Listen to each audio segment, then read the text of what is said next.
Hello everyone. Today we're doing lesson 7, I See Only the Past, and we are reading from the text, the correlating material for today's lesson, which is chapter 1, The Meaning of Miracles, and we're doing section 4, The Escape from Darkness, and section 5, Wholeness and Spirit. Today we get to do 2 sections. So today we're going to start here on the text like we've been doing. Section 4, The Escape from Darkness. The escape from darkness involves 2 stages. First, the recognition that darkness cannot hide. This step usually entails fear. Second, the recognition that there is nothing you want to hide, even if you could. This step brings escape from fear. When you have become willing to hide nothing, you will not only be willing to enter into communion, but will also understand peace and joy. Holiness can never be really hidden in darkness, but you can deceive yourself about it.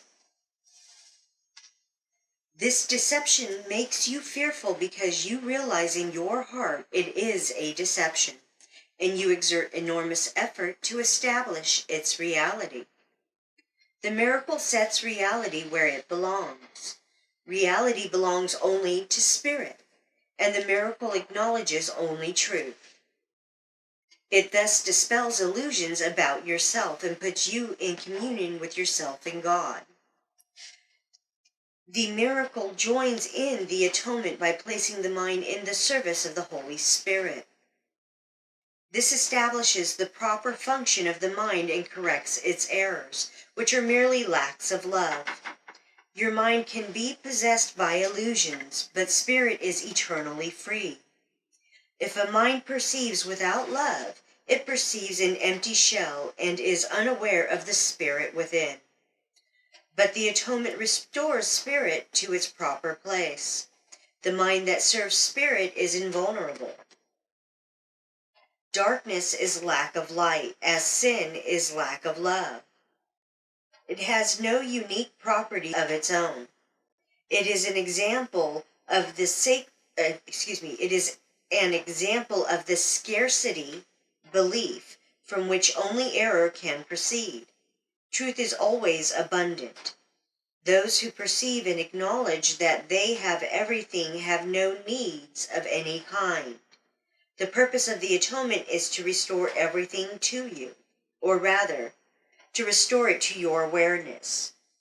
You were given everything when you were created, just as everyone was.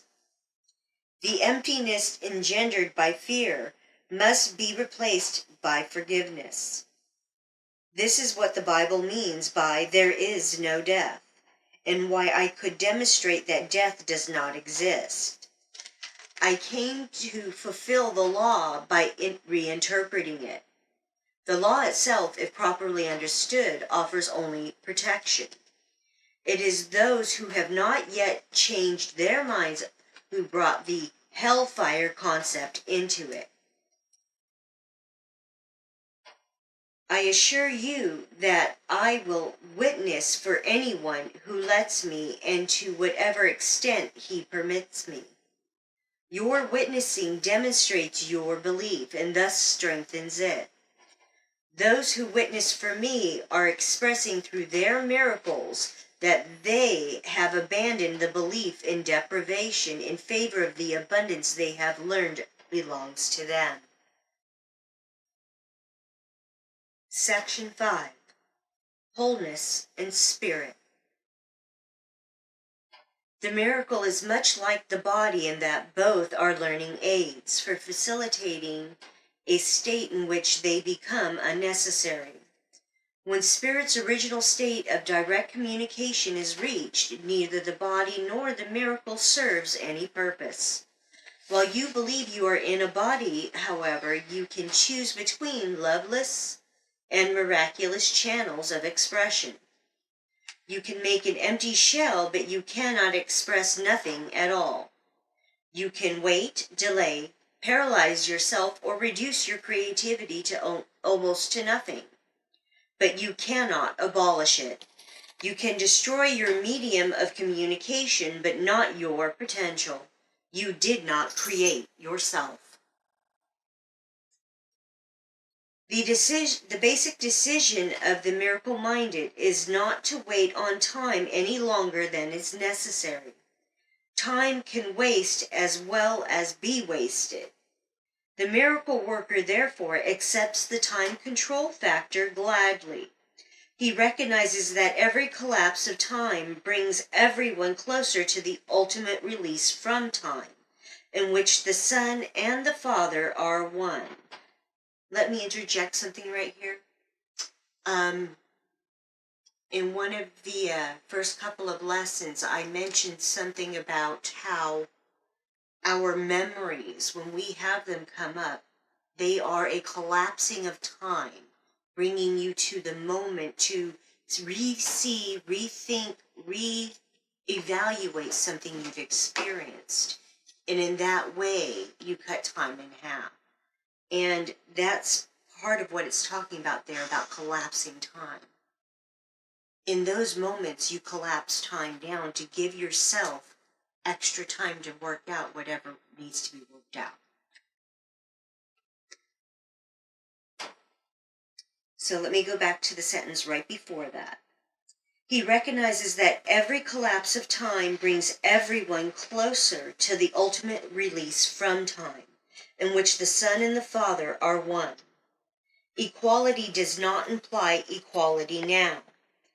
When everyone recognizes that he has everything, individual contributions to the sonship will no longer be necessary. When the atonement has been completed, all talents will be shared by all the sons of God. God is not partial. All his children have his total love, and all his gifts are freely given to everyone alike. Except ye become as little children means that unless you fully recognize your complete dependence on God, you cannot know the real power of the Son in his true relationship with the Father. The specialness of God's sons does not stem from exclusion but from inclusion. All my brothers are special. If they believe they are deprived of anything, their perception becomes distorted. When this occurs, the whole family of God, or the sonship, is impaired in its relationships. Interjecting here. So basically what that's saying to you is that when you believe that you're deprived of something, or that somebody else is being deprived of something, your perceptions or their perceptions are distorted. And when it occurs, it doesn't just affect you. It affects everyone. Because in holding that belief, you project it out on everyone else around you. That's what that talks about. So when you have those beliefs, it doesn't just impair you, it impairs everyone around you. Because you project what you believe in to be true. Continuing on. Ultimately, every member of the family of God must return. The miracle calls him to return because it blesses and honors him, even though he may be absent in spirit. God is not mocked, is not a warning, but a reassurance. God would be mocked if any of his creations lacked holiness. The creation is whole, and the mark of wholeness is holiness. Miracles are affirmations of sonship, which is a state of completion and abundance. Whatever is true is eternal and cannot change or be changed. Spirit is therefore unalterable because it is already perfect, but the mind can elect what it chooses to serve. The only limit put on its choice is that it cannot serve two masters. If it elects to do so, the mind can become the medium by which spirit creates along the line of its own creation.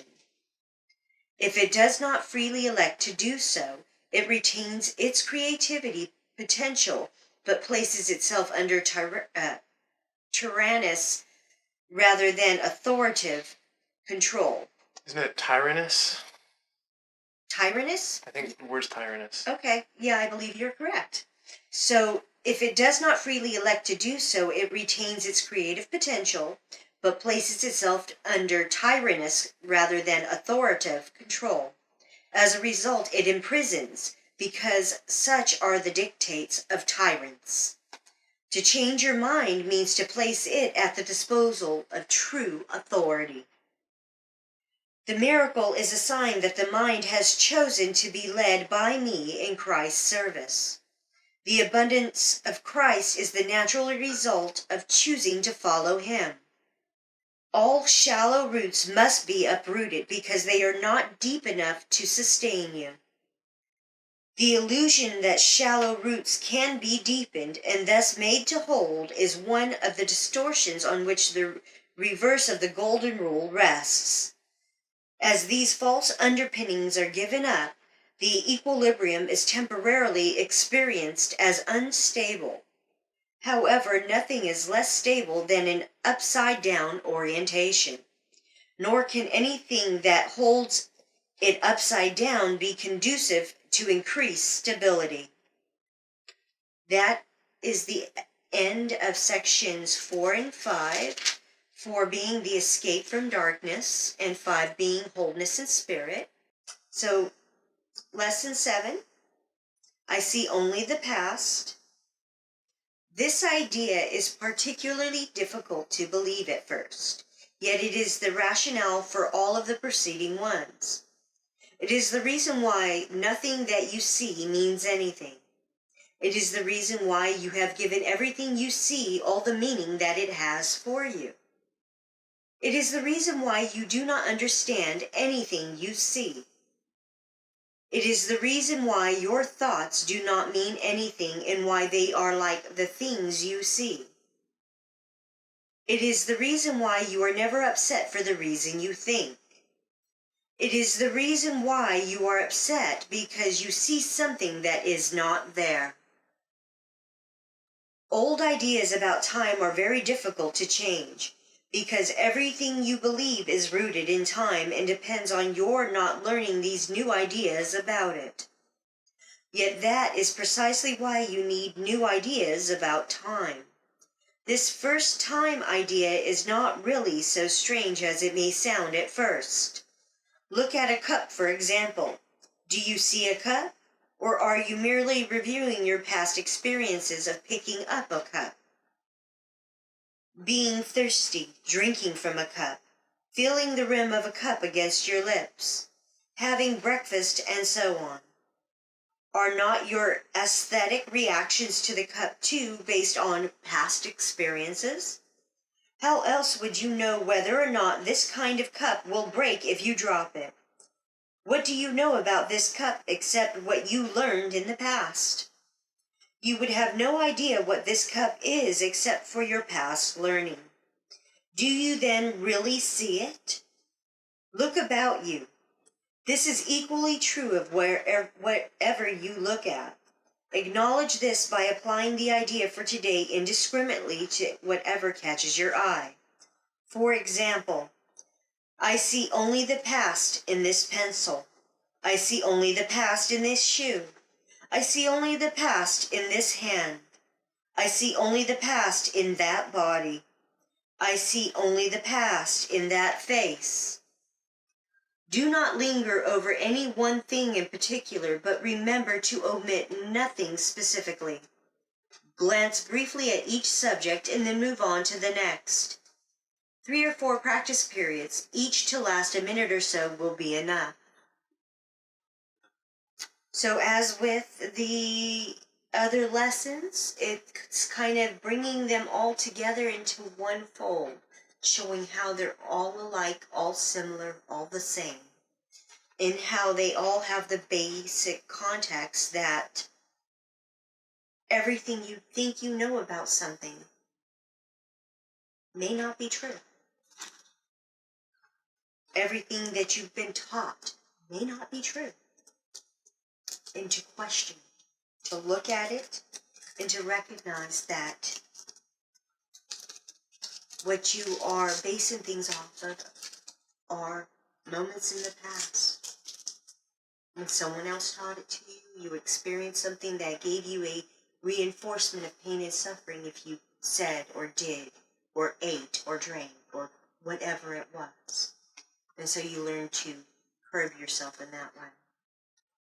These are the things that we've been taught to do. And this is what this is teaching us to undo. I hope you all enjoyed the reading for the day and the sharing that I was guided to share with you. Thank you for joining Alex and I today. My name is Sabrina Reyenga with my husband Alex. And we had Thor and Chance and Stubby and Spaz. And I don't know if we got Willow in here yet. But we also have 2 snakes as well, Cinnamon and Nutmeg. They all want to join us in with our joyous creating of this moment, this experience, and seeing how we're all together as one. Well, everyone, as you see, Alex is having fun taking pictures. Have a wonderful day. Thank you for joining us again. Namaste.